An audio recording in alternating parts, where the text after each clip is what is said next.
Good morning. It's Wednesday. Hump day. Mike. Yes, T is still sleeping. So I think we're getting to haircut time. So I heard somebody once talk about managing your life in this fashion.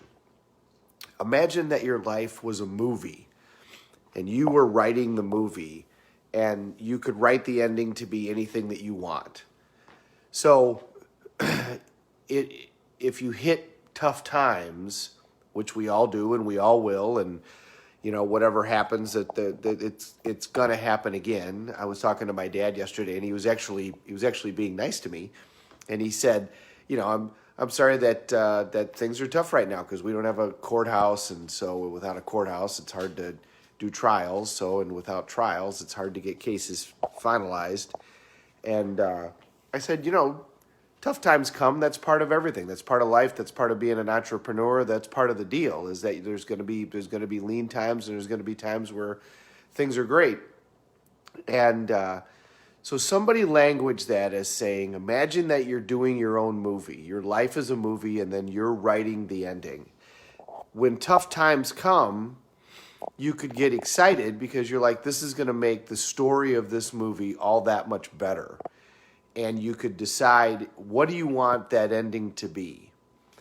And I thought it was a great metaphor because what is all this really designed to do? At the very beginning of these conversations, I said that there's really two things that you got to focus on in life. Number one is state management, the ability to manage your state, the ability to manage your emotions and focus in response to whatever happens. If you have that, if you have the ability to manage your state, you have everything, because then you decide how you respond to events. And if you don't have the ability to manage your state, then you have nothing, because then you're going to be at the effect. There's going to be a cause, and you're going to be at the effect, and you'll constantly be doing that type of reaction. So state management is everything. With it, you got everything. Without it, you got nothing. And then the second most important thing, whoever you surround yourself with is who you become.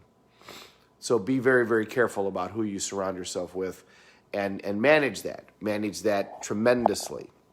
So state management, when you think about things in a way like, hey, this is my movie, it's a wonderful tool because then it gets you to look at adversity and go, all right, this is going to be a good thing because here's a way that I'm going to now make this movie even better. And no matter what, we hit tough times, we have to figure out how to look at that as a way that's an opportunity and not sit there and continually focus on what's not going right. So that's why the whole movie metaphor, I think, is a great metaphor. So you'll look forward to this. Tony Robbins has a great visual he does at his seminars where he talks about managing fear. And he brings somebody up on stage and he says, put your fist up.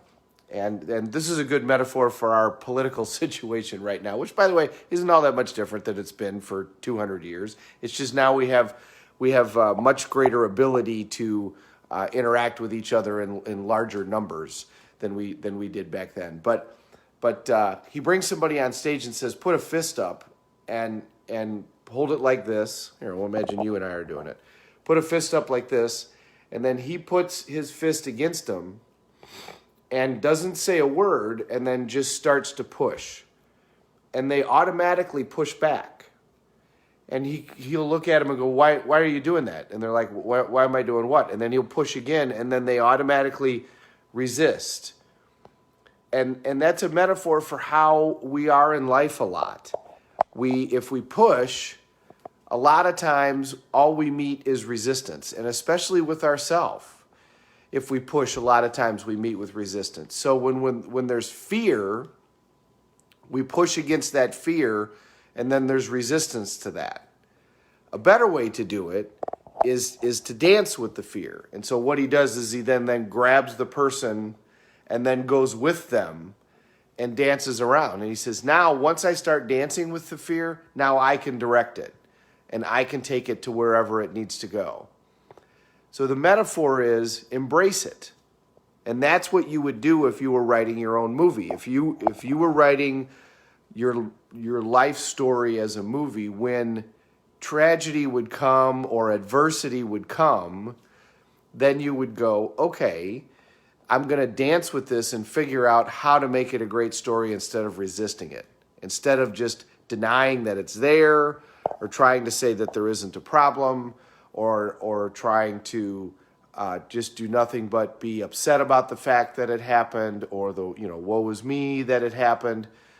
You would grab it and say, okay, how am I going to turn this into a great story? And you would dance with that fear and take yourself to the next level of where you're supposed to be. So what is it that you have in your life right now that you've been ignoring or denying or feeling sorry for yourself for, and not ever trying to figure out how it is that you're going to get past it? One of the great ways that we do that is we only look at what's not going to work. I'll run into that at work sometimes, quite frankly, where I'm talking to somebody, and every time we talk about, here's an option, it'll always be a roadblock. Well, that's not going to work because of this. Well, that's not going to work because of this. Well, that's not going to work because of this. They've gotten themselves in a pattern where they can only see it not working. They have no ability at that moment to manage their state to ever see it working. If your life is going to be what you want it to be, you have to first see it working, then create it. If you believe it, it's early in the morning. If you conceive it and you believe it, then you can achieve it. That was Napoleon Hill. Think and Grow Rich. So whatever it is that you have in your life right now that you need to dance with, grab it and dance with it, and then move forward. And these metaphors are all great ways to get you to manage your state. And you don't have to use all of them. Use what works for you. But find something that works and use it to take whatever has got you stuck, which, by the way, is going to happen to all of us and happens all the time. That's okay.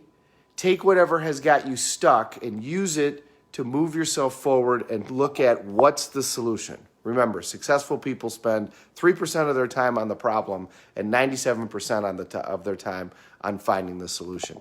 Have an awesome Wednesday, everybody. Thank you very much for watching. Good morning to my Uncle Bill. Good morning, Miranda. And let's all take care of each other. We're all in this together. Thanks.